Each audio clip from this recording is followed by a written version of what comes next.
नमस्कार दोस्तों, मैं संजय आपका अपने इस चैनल पर स्वागत करता हूं। बहुत ही इंपॉर्टेंट खबर निकल कर आ रही है पाकिस्तान से। पाकिस्तान जल्द ही चाइना से एक डील करने वाला है जिसके तहत उसको 5th जनरेशन एयरक्राफ्ट मिल जाएंगे और ये सारे एयरक्राफ्ट पाकिस्तान को 2027 तक मिल जाएंगे। क्या इंडिया के पास भी 5th जनरेशन एयरक्राफ्ट है? इसका आंसर है नहीं। 2035 तक हमारे पास 5th जनरेशन एयरक्राफ्ट नहीं होंगे। किन किन कंट्रीज के पास 5th जनरेशन एयरक्राफ्ट है? 5th जनरेशन एयरक्राफ्ट क्या होते हैं? स्टेल्थ एयरक्राफ्ट भी क्या इन्हीं को कहते हैं? चाइना कौन सा जहाज पाकिस्तान को दे रहा है और पाकिस्तान इस पूरी डील को फाइनेंस कैसे करेगा? ये सब आज की वीडियो में हम डिटेल में समझेंगे। तो चलिए आज का सेशन स्टार्ट करते हैं। ये खबर सारे मीडिया चैनल के मुख्य अखबारों ने कवर करी जो डिफेंस अपडेट और जियोपॉलिटिकल अपडेट्स कवर करते हैं। अब इस खबर के अनुसार पाकिस्तान को 40 5th जनरेशन एयरक्राफ्ट मिलने वाले हैं चाइना से और इसकी डील भी साइन होने वाली है। हालांकि बीजिंग की तरफ से अभी कोई कंफर्मेशन नहीं आया, पर पाकिस्तान में ये खबर बहुत ही ज्यादा उड़ चुकी है और पाकिस्तान के सारे न्यूज चैनल, सारे सोशल मीडिया में ये खबर छाई हुई है।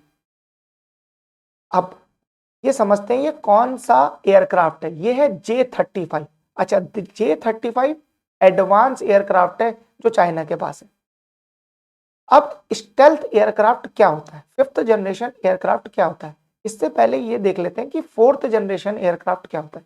देखिए, जैसे क्या होता है, बहुत ही बेसिक है। जैसे आईफोन होता है, ठीक, आईफोन में जनरेशन चेंज होती जाती है, तो जैसे जैसे नए साल का आईफोन आता है तो उसमें क्या होता है, प्रोसेसर एडवांस होता है, बैटरी एडवांस होती है। ठीक इसी तरीके से एडवांस जनरेशन के प्लेन में पुराने प्लेन से कुछ एडवांस होता है।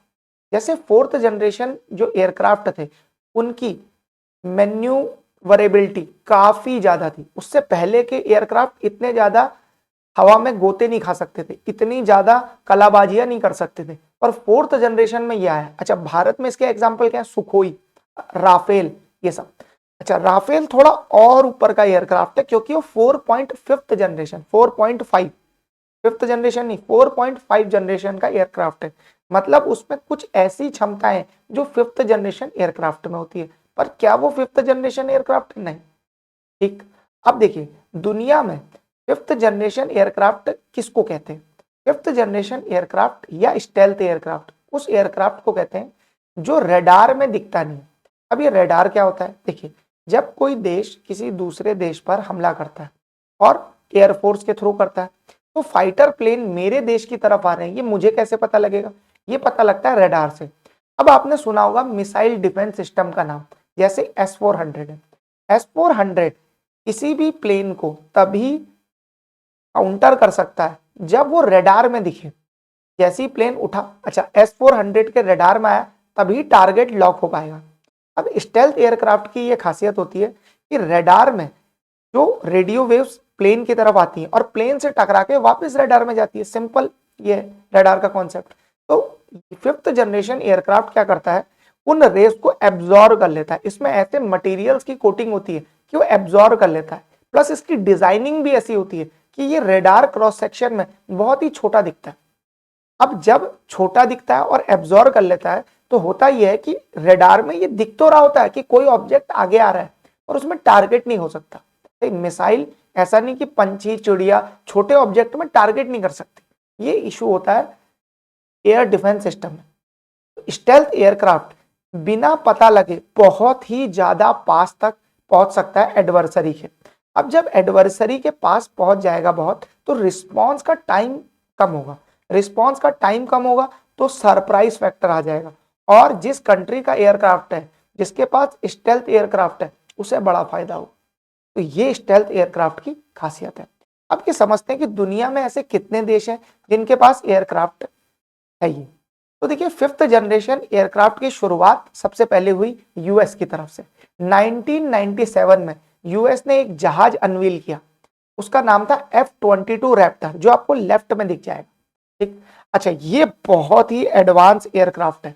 ये यूएसए का अब तक का और दुनिया का अब तक का मोस्ट एडवांस एयरक्राफ्ट कैरियर है और इसकी डिटेल्स इतनी गुप्त है कि यूएसए ये किसी को बताता ही नहीं और यूएसए ने ये हथियार किसी को भी नहीं बेचा। केवल इसकी दुनिया में 195 यूनिट है और अब इसका प्रोडक्शन बंद कर दिया गया क्योंकि अब 2005 में आखिरी डिलीवर हो गया था, उसके बाद सारी प्रोडक्शन लाइन बंद है। अच्छा, यूएस में जो ये कंपनी बनाती है लॉकहीड मार्टिन, उसे सख्त निर्देश है कि आप ये टेक्नोलॉजी और ये जहाज किसी को भी नहीं बेच सकते। इसके बाद आया यूएसए का दूसरा जहाज F-35 लाइटनिंग। ये बहुत सारे देशों के पास है जो यूएसए के एलाई हैं, जैसे जापान हो गया, इजराइल हो गया, ये जहाज उनके पास है। ये भी बहुत एडवांस 5th जनरेशन एयरक्राफ्ट है। सही, अब जरा ध्यान से समझिए हुआ क्या। इसके बाद 5th जनरेशन एयरक्राफ्ट चाइना ने डेवलप करा। अच्छा, इस पे चाइना के पास आज की डेट में 2 एयरक्राफ्ट है। एक आपको राइट हैंड में दिख रहा है, ये है J-20 एयरक्राफ्ट। ठीक, ये बिल्कुल सिमिलर दिख रहा होगा आपको F-22 रैप्टर की तरह। और एक लेफ्ट में अभी लेटेस्ट लॉन्च हुआ है, वो है J-35। ये F-22 रैप्टर से भी एडवांस कहा जाता है।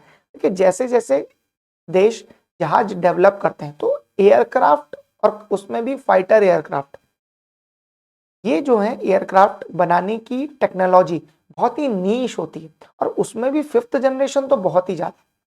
अब होता क्या है, जब देश धीरे धीरे डेवलप करते हैं, जैसे भारत अभी देखिए तेजस जहाज बना रहा है, तेजस 4th जनरेशन एयरक्राफ्ट है, तो हम उसको कैसे बना रहे हैं, तेजस, फिर हमने मार्क 1, फिर मार्क 1A, ऐसे करके धीरे धीरे हम अपग्रेड लाते हैं।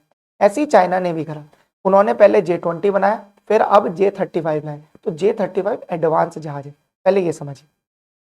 दूसरा क्या है, पाकिस्तान के पास एक इशू है।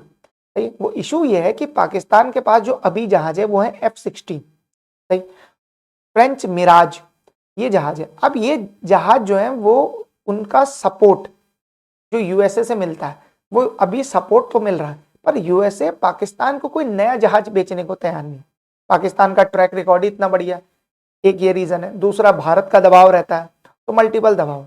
अब पाकिस्तान को यूएसए से कोई जहाज नहीं मिल रहा, तो पाकिस्तान के पास सिंगल ऑप्शन बचता है चाइना, क्योंकि रशिया तो पाकिस्तान को जहाज बेचेगा नहीं। जिस दिन रशिया ने पाकिस्तान को जहाज बेच दिया तो भारत फिर रशिया से कोई जहाज नहीं खरीदेगा, तो ये एक इशू है। तो पाकिस्तान ने चाइना के साथ डील कर ली। अब पाकिस्तान ने कुछ जहाज चाइना के साथ डेवलप भी करे, जिसमें JF-17 थंडर करके एक जहाज है, वो उन्होंने चाइना के साथ डेवलप करा। अब क्या एकदम से चर्चा आने लगी कि भारत ने खरीद लिया राफेल जहाज, तो पाकिस्तान के पास कोई ऐसा जहाज नहीं है जो राफेल को काउंटर कर सके। और पाकिस्तान हमेशा ये इंश्योर करता है कि पाकिस्तान के पास जो टेक्नोलॉजी सुपीरियरिटी है वो बनी रहे, क्योंकि इंडिया के पास नंबर सुपीरियरिटी है। हमारी आर्मी, नेवी, एयरफोर्स पाकिस्तान के हिसाब से बहुत ही ज्यादा है, तो नंबर सुपीरियरिटी हमारे पास है। तो पाकिस्तान ये पूरी कोशिश करता है कि उनके पास टेक्नोलॉजिकल सुपीरियरिटी रहे। अच्छा, जब तक पाकिस्तान के साथ अमेरिका का साथ था तब तक तो उनके पास ये था। अब बड़ा इशू आ गया क्योंकि अमेरिका ने उनका साथ देना बंद कर दिया, उन्हें कोई नीश टेक्नोलॉजी नहीं बेच रहा अमेरिका, और भारत धीरे धीरे अपनी टेक्नोलॉजी बढ़ाते जा रहा है, चाहे वो S-400 हो, चाहे वो राफेल हो, चाहे नेवी की कैपेबिलिटीज हो। अब पाकिस्तान ने क्या करा, चाइना के साथ डील करी और चाइना से बोला कि तुम हमको अपना 40 5th जनरेशन एयरक्राफ्ट बेचो। ठीक हो गया। अब चाइना ने ये डील कर ली है, ऐसा सुनने में आ रहा है सोर्सेस के थ्रू। अच्छा, चाइना की तरफ से अभी कोई ऑफिशियल कंफर्मेशन नहीं, पर चाइना की तरफ से कोई ऑफिशियल कंफर्मेशन भी नहीं आता। ठीक, ये तो क्या है, चाइना चुपचाप डील करता है और एक दिन पता लगता है। अब पूरा खेल ये है समझना कि इतने एडवांस देश हैं यूरोप के, वो तो डेवलप नहीं कर पाए। रशिया अभी धीरे धीरे डेवलप कर रहा है, चाइना ने इतना फास्ट कैसे कर लिया। देखिए हुआ क्या, बहुत सारी थ्योरीज हैं और जो सबसे पॉपुलर थ्योरी है वो ये है कि चाइना ने पूरी टेक्नोलॉजी यूएस से चोरी कर ली। तो चाइना ने चोरी कैसे करा, देखिए हुआ क्या, F-35 और F-22 रैप्टर्स ये जहाज तो कहीं दुनिया में गिरे नहीं, पर यूएस शुरू शुरू में क्या कर रहा था, एक बॉम्बर में काम कर रहा था। ये स्टेल्थ बॉम्बर था। अब ये जो स्टेल्थ बॉम्बर है ना, ये 1999 में ये इसका क्रैश हो गया सर्बिया में, और ये आप न्यूज देख पा रहे होंगे बिजनेस इनसाइडर की, ये लोग सर्बिया के खुशी मना रहे हैं। तो सर्बिया ने ये मार गिराया इनका जहाज।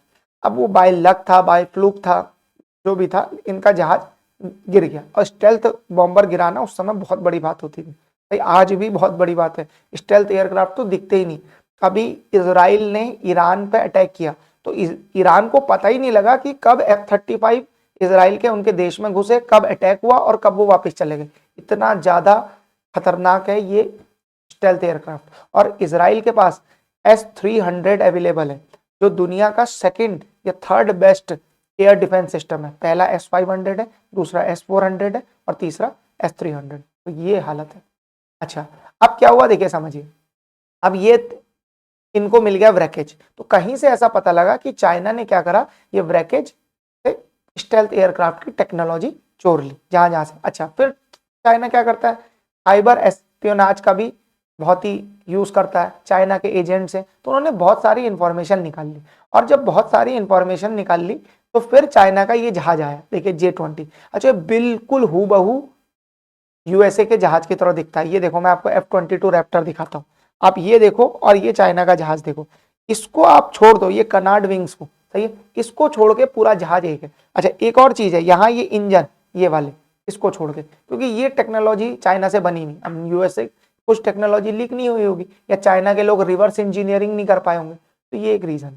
ठीक, तो आज की डेट में पूरी दुनिया ये मानती है कि चाइना का J-20 स्टेल्थ एयरक्राफ्ट है। ठीक, अच्छा, अब क्या हुआ, J-35 में इन्होंने टेक्नोलॉजी को और एडवांस कर दिया। जैसे आप स्क्रीन पर देख पा रहे होंगे कि बहुत नई नई चीजें आई हैं। अच्छा, 5th जनरेशन की एक और खासियत होती है, आपने प्लेन देखे होंगे, सुखोई देखा होगा, तो सुखोई में वॉरहेड, मिसाइल सब बाहर की तरफ लगी रहती है, ज्यादातर विंग्स की तरफ। अच्छा, जितने भी 5th जनरेशन एयरक्राफ्ट होते हैं, इनकी सारी मिसाइल यहाँ लॉक रहती है अंदर। अब ये लॉक से क्या होता है, रेडार क्रॉस सेक्शन घट जाता है। तो ये 5th जनरेशन का चाइना के 2 एयरक्राफ्ट है। अच्छा, ये जो एयरक्राफ्ट है कोने वाला, ये ट्विन इंजन है, इसमें 2 इंजन लगे हैं। ये देखिए, आपको पीछे दिख रहा होगा 2 इंजन इसमें लगे हुए। सिंगल सीटर ये जहाज है, air superiority multi role fighter है, अलग अलग जगहों में ये काम आ सकता है। ठीक, अच्छा, चाइना ने एक एयरक्राफ्ट जो इससे पहले डेवलप करा, वो था J-10, और J-10 हूबहू दिखता था F-16 की तरह। तो पूरी टेक्नोलॉजी उन्होंने यूएस से तोड़ लिया। अब तो काफी एडवांस हो गए, क्योंकि अब तो उनको बहुत ज्यादा टेक्नोलॉजी मिल गई है, फिर उन्होंने बहुत काम भी कर दिया। चाइना क्या है, बल्क प्रोडक्शन में बहुत ज्यादा महारत उन्होंने हासिल कर ली।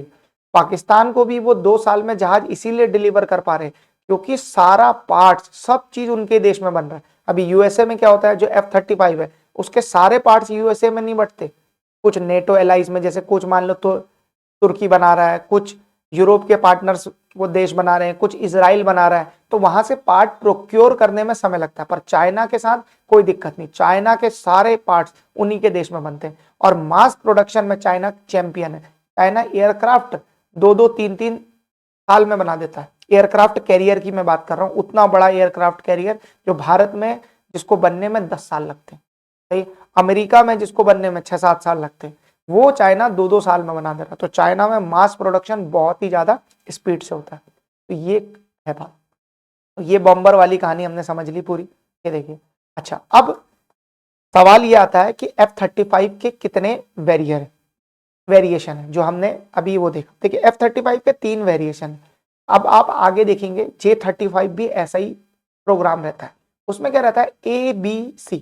ए होता है एयरफोर्स के लिए, बी होता है अक्सर मरीन कॉप के लिए, क्योंकि यूएसए में मरीन कॉप है तो वो भी यूज करती है, और सी होता है नेवी के लिए। चाइना में भी ऐसा ही कुछ है, ए और सी 2 वर्जन है, एक नेवी का और एक आपका एयरफोर्स का। अब एक J-31 जहाज है, J-31 भी J-35 का ही वेरिएशन है। असल में ये स्टार्टिंग में ऐसा सोचा था इसको मरीन में यूज करेंगे, फिर मरीन में यूज करने के बजाय इसको मल्टी रोल फाइटर बना दिया। मल्टी रोल मतलब एक से ज्यादा रोल कर सकता है, ये ध्यान रखिए। तो मल्टी रोल फाइटर उसको कहते हैं, जैसे राफेल भी एक मल्टी रोल फाइटर। ठीक, अब चाइना क्या कर रहा है, पाकिस्तान पर बहुत ज्यादा इन्वेस्ट कर रहा है। वो पाकिस्तान को अभी, जैसे उन्होंने क्या करा, 2 फ्रिगेट डिलीवर करे, टोटल उन्होंने 4 करे, 2 अभी करे हाल ही में। अभी एयरक्राफ्ट कैरियर की भी बात हो रही कि चाइना अपना पुराना एयरक्राफ्ट कैरियर पाकिस्तान को देगा। तो ये मल्टीपल बातें चल रही।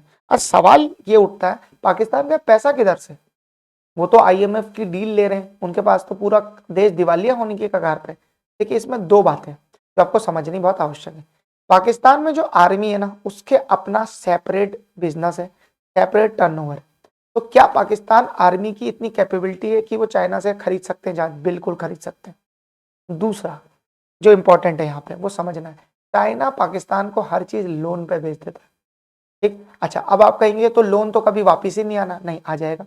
लोन तो चाइना इंश्योर करेगा कि वापिस आ जाए। तो चाइना क्या करेगा, जब लोन बहुत ज्यादा बढ़ जाएगा और पाकिस्तान वापिस नहीं करेगा लोन की किस्तें, तो चाइना इसी पॉइंट पे पाकिस्तान के नेशनल एसेट ले लेगा। जैसे श्रीलंका का हम्बन टोटा पोर्ट उन्होंने 99 साल की लीज पे ले लिया, तो ये हो गया।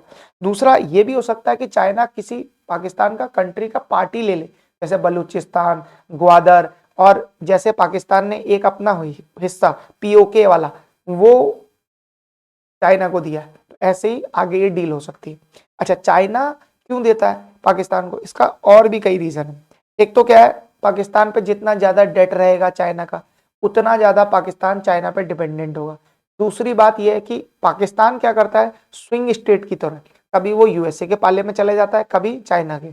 जितना ज्यादा डेट होगा तो आर्म ट्विस्टिंग करी जा सकती है चाइना के द्वारा पाकिस्तान की, कि भैया वो पैसा दिया तुमको, उसकी किस्त वापस करो। तो ये आर्म ट्विस्टिंग की तरह इसको चाइना यूज कर सकता है। तो पाकिस्तान एक कॉलोनी बन जाएगा चाइना की। दूसरी बात क्या है, दूसरी बात है इंडिया। इंडिया पे प्रेशर डालने के लिए इतना ज्यादा एडवांस उनको जहाज दे दो कि भारत वाले टेंशन में ही रहे, अपनी टेक्नोलॉजी डेवलप ना करें। अब समझिए, यहां आपको एक चीज समझने की आवश्यकता है। भारत डेवलप कर रहा है अपना एक जहाज, सही, भारत डेवलप कर रहा है अपना एक जहाज। वो कहां से डेवलप कर पाएगा? क्योंकि पाकिस्तान को जब 2027 में ही जहाज मिल जाना है, तो हमको मजबूर होना पड़ेगा कहीं से जहाज खरीदने को। तो इससे क्या होगा, इंडिया के फाइनेंसेस पे दबाव पड़ेगा, आगे फंडिंग में दबाव पड़ेगा, जो एडवांस डिफेंस प्लेटफॉर्म बनाने के लिए चाहिए। तो मल्टीपल इससे इशू खड़े होंगे, और इंडिया को अपनी फ्लीट बढ़ानी पड़ेगी। तो मल्टीपल कुछ जगहों से इंडिया पे प्रेशर आए। ये हो गया दूसरा टैक्टिक्स। तीसरा क्या है, अभी भी डिफेंस के ऐसे इक्विपमेंट्स हैं जो पाकिस्तान यूज करता है और उसके लिए यूएसए पे डिपेंडेंट है। तो यूएसए पे डिपेंडेंट पाकिस्तान चाइना से थोड़ा सा क्या रहता है, दूर रहता है। अब चाइना ये चाहता है कि पाकिस्तान की मिलिट्री में जितना भी इक्विपमेंट हो सब हमारा लग जाए, क्योंकि अब क्या होगा, पहले फाइनेंस, डेट, इन सब के लिए चाइना पर डिपेंडेंट था पाकिस्तान, अब डिफेंस के लिए भी हो जाएगा। तो पूरी तरीके से पाकिस्तान डिपेंडेंट हो जाएगा चाइना पे। अच्छा, एक और चीज, अब पाकिस्तान में तो ये खबरें फैल गई सारी कि भाई हम तो कर रहे हैं, अभी बीजिंग की तरफ से कोई कंफर्मेशन नहीं है। ये देखिए, आप खबर देखिए, Pakistan plan to bye FC-31, ये वही जहाज है, मैंने आपको बोला ना 31। अच्छा, ये ग्लोबल टाइम्स में छपा है। अब ये इंपॉर्टेंट है, और ये अभी नहीं, ये जनवरी 2024 में ही छप गया था, तो बातें तब से ही चल रही है। अब तो डील का फाइनलाइजेशन की बातें हो रही है। अब क्या है, ये जो जहाज है, सही है, ये जो ग्लोबल टाइम्स है, ये ग्लोबल टाइम्स चाइना का माउथ पीस है। मतलब आप ऐसा समझिए, ये चाइना का डीडी न्यूज है। तो जो चाइना को बोलना होता है तो चाइना ग्लोबल टाइम्स में छपवा देता है, तो इसको माउथ पीस कहते हैं। तो ये अगर कोई इंफॉर्मेशन देता है तो उसे ऐसी इंफॉर्मेशन समझा जाता है जो चाइना की सरकार से आ रही है। तो डील बहुत ही पास है। अच्छा, अब भारत के लिए इसमें क्या क्या समस्या है?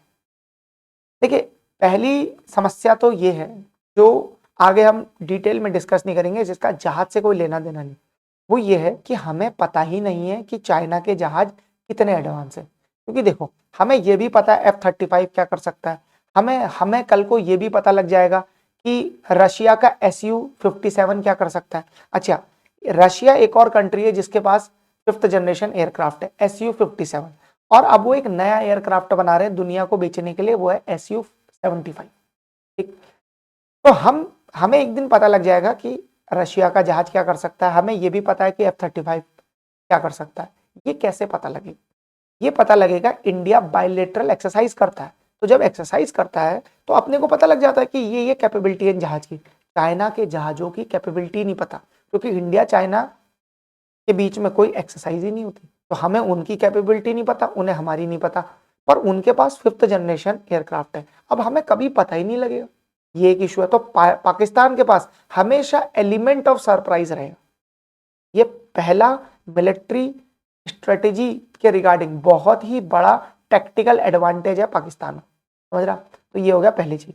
दूसरा, इंडियन एयरफोर्स के अपने 50 इंटरनल इश्यूज हैं। वो इंटरनल इश्यूज क्या है, देखिए समझिए। भारत में जो इंडियन एयरफोर्स है उसके लिए सैंक्शनड स्क्वाड्रंस 42 है, मतलब 42 स्क्वाड्रन होनी चाहिए देश में। और ये बहुत पुराना है मामला, ये कारगिल युद्ध से पहले की बात है। आज के करंट सिनेरियो में देखें तो 42 भी कम नंबर लगता है। पर प्रॉब्लम क्या है, हमारा नंबर 42 ही अचीव नहीं हो रहा। करंटली इंडिया में 31 स्क्वाड्रन है। अच्छा, एक बात और समझिए, भारत में स्क्वाड्रन थोड़ा छोटा होता है। भारत में एक स्क्वाड्रन में 16 से 18 प्लेन होते हैं, जबकि दुनिया में कई देश ऐसे हैं जहां स्क्वाड्रन में 24 जहाज होते हैं। पाकिस्तान में भी अभी जो 40 जहाज मिलेंगे उससे 2 स्क्वाड्रन बनेगी, तो एक स्क्वाड्रन में कितने जहाज हुए, 20। और भारत में कितने होते हैं, 16 से 18। तो स्क्वाड्रन भी कम है, 31 चाहिए 42, और जहाज भी उनमें कम है। अच्छा, मजे की बात यह है, 31 में से भी 2 स्क्वाड्रन तो है मिग 29 जहाज की, सही, और 2 स्क्वाड्रन है मिग 21 जहाज की। अब ये मिग 21 जहाज के बारे में जान लेते हैं। ये मिग 21 जहाज तो खुद ही क्रैश हो जाता है। अब तक 60 साल में 400 मिग 21 क्रैश हो चुके, ये हाल है इनका। तो 2 स्क्वाड्रन आप और कम मानो, सही। अब कितनी बची, 29 में से भी जैगुआर, मिराज 2000, मिग 29, ये सब रिटायर होने वाले जहाज हैं। ये सब आज होने ही नहीं चाहिए। अच्छा, इनको रिप्लेस कौन करता, इनको रिप्लेस करता भारत का तेजस 1 और तेजस मार्क 2। अब प्रॉब्लम क्या है, रिप्लेस तो कर रहा है, वो भारत में ही बनते हैं, कोई दिक्कत नहीं, पर उसका जो इंजन है वो आता है अमेरिका से। जनरल इलेक्ट्रिक उसका इंजन बनाती है, सही है। अब वो जनरल इलेक्ट्रिक जो उसका इंजन बनाती है ना, वही अब यूएसए से डिले हो गया। अब वो डिले हो गया तो इंडक्शन डिले हो गया। अब इंडक्शन डिले हो गया तो क्या हो रहा है, अब मिग 21 जैसे जहाजों को भी खींचा जा रहा है, सही है। जैगुआर जैसे जहाजों को भी खींचा जा रहा है, जो बहुत ही पुराने, क्योंकि अगर नहीं खींचा तो स्क्वाड्रन ही कम हो जाएगी। ये एक बड़ा इशू। तो ये इंटरनल इशू हो गए सब इंडिया के।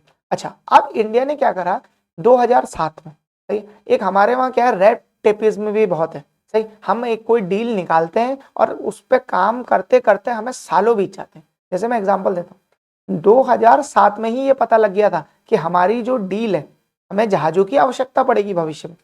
तो 2007 से भारत में MMRC, जो अब MFRA बन गया है, यानी मल्टी रोल फाइटर एयरक्राफ्ट, इसका टेंडर निकलना था, सही।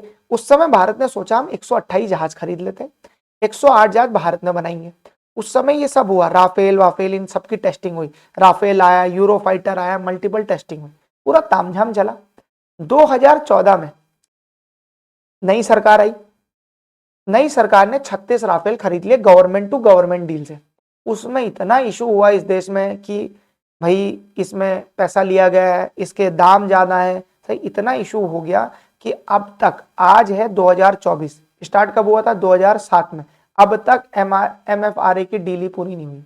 भारत में हर साल हर बार ये निकलता है 114 जहाज हमें खरीदने खरीदने, अब वो इशू बढ़ता ही जा रहा है। अच्छा, एक और चीज, अब 36 राफेल हमने खरीद लिए, अब हमें फिर से आवश्यकता है 114 जहाज की, क्योंकि बाकी तो वो पहले चाहिए थे 108, पर वो टाइम से नहीं आए। वो टाइम से नहीं आए तो क्या हो गया, अब ये मिग 21 तो जाना ही जाना है, तो 2 फ्लीट और बढ़ गई। अच्छा, एक और चीज है, अब राफेल के लिए हमने क्या करा, देखो राफेल हमारा जहाज तो है नहीं, और जब भी कोई प्लेटफॉर्म खरीदता है ना भारत, तो उसके लिए क्या होता है, ग्राउंड वर्क करना पड़ता है, बहुत सारी कैपेबिलिटीज डेवलप करनी पड़ती हैं, और हर जहाज में इंडिया स्पेसिफिक इन्हांसमेंट होते हैं, तो उसके लिए एडिशनल पैसा वो देना पड़ता है, क्योंकि राफेल तो फ्रांस का जहाज है। इंडिया को वो कहाँ चलाना है, इंडिया को वो चलाना है आपका पाकिस्तान बॉर्डर पे जहाँ रेगिस्तान है, इंडिया को ये चलाना है हिमालय में, इंडिया को वो चलाना है अरुणाचल प्रदेश, हर जगह कंडीशन अलग अलग है, तो इंडिया स्पेसिफिक इन्हांसमेंट करना होता है, फिर इसमें एडिशन करना होता है मल्टीपल मिसाइल का, इन सब में खर्चा आता है और जम के खर्चा आता है। अब भारत ने राफेल के लिए ये खर्चा एक बार कर दिया। जब भारत में ऐसे भी फैक्ट्रीज लगाई गई जहां राफेल के पार्ट्स बन सकते हैं, जहां राफेल की मरम्मत की जा सकती है, तो इंडिया ने एक बार ये खर्चा कर दिया। तो अब आप समझिए, जो इंडिया MFRA नया टेंडर निकाल रहा है ना, उसके लिए इंडिया को कोई भी दूसरा ऑप्शन नहीं ले सकता इंडिया, बिकॉज इंडिया ने पहले ही ये खर्चा कर दिया। ठीक हो गया। अब अगर भारत ने नया जहाज लिया तो भारत को फिर से ये खर्चा करना पड़ेगा, तो ये बड़ा इशू का मामला है। अब हम राफेल और नहीं ले सकते। अच्छा, क्यों नहीं ले सकते, बिकॉज राफेल की बुकिंग पूरी है, एक साल में डसॉल्ट जो कंपनी राफेल बनाती है वो 10 एयरक्राफ्ट बनाती है और उनके पास अगले 10 साल तक के ऑर्डर।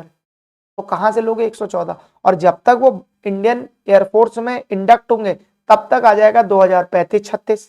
अब वो 35-36 में वो वैसे ही ऑब्सोलीट हो जाएगा। उस समय दुनिया के बहुत सारे देश 5th जनरेशन एयरक्राफ्ट चला रहे होंगे और बहुत सारे देश तो हमें कोई लेना देना भी नहीं, क्योंकि हमारे दोनों पड़ोसी चला रहे होंगे। तो ये एक बहुत बड़ा इशू है जो इंडिया के सामने। दूसरा, अब भारत का जो एम का एयरक्राफ्ट है उसके बारे में भी डिस्कस कर लेते हैं। वो तो डिले ही होता जा रहा है। अभी पहले ये बात हो रही थी कि 2025 तक प्रोटोटाइप बन जाएगा, अब ये बात हो रही है कि 2028 तक भी वो बनेगा प्रोटोटाइप। अभी प्रोटोटाइप बना ही नहीं है। एक बार प्रोटोटाइप बनेगा, उस पर टेस्टिंग होगी, उसका सर्टिफिकेशन होगा, तब मास लेवल प्रोडक्शन होगा। अभी की डेडलाइंस के हिसाब से 2035 में ही मास प्रोडक्शन हो सकता है और 2035 में ही वो इंडियन एयरफोर्स में इंडक्ट हो सकता है। तो देखिए कितना लंबा समय। अच्छा, अब इंडिया के पास क्या क्या ऑप्शन है? देखिए इंडिया के पास ऑप्शन है केवल दो देश है, क्योंकि चाइना से हम ले नहीं सकते, साउथ कोरिया का अभी डेवलप नहीं हुआ। अब बच गए 2 देश, यूएसए और रशिया। यूएसए के साथ इशू ये है कि यूएसए इंडिया को सीधा F-35 देना नहीं चाहता, क्योंकि ये नीश टेक्नोलॉजी है और ये यूएसए के बहुत ही निकटतम एलाइज के लिए। तो जैसे उन्होंने यूके को दिया है, उन्होंने जापान को दिया है और इन सब की डील साइन है यूएसए के साथ, डिफेंस डील। ठीक, F-35 इंडिया को वो देना नहीं चाहता। ठीक, अब इंडिया के पास at the end of the day एक ऑप्शन बचता है सुखोई 57 का। सही, अब सुखोई 57 के साथ क्या प्रॉब्लम है? भारत पहले इसका हिस्सा था पर भारत को रशिया ने टेक्नोलॉजी ट्रांसफर नहीं करी, तो भारत हट गया। अब रशिया ने ये जहाज डेवलप कर लिया।